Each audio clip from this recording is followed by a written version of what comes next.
তিনখানা কপাল একসঙ্গে বসি দে। বাবু গোপালটাকে নিয়ে এলি? এই সেই আমাদের গোপাল, ওর বাবার গোপাল।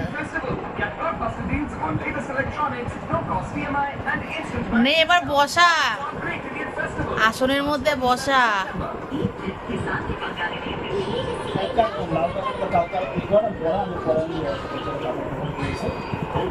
আরে পুজো নতুন কাপড় দিতেই হবে। তোমার কোথায় গরম লেগেছে?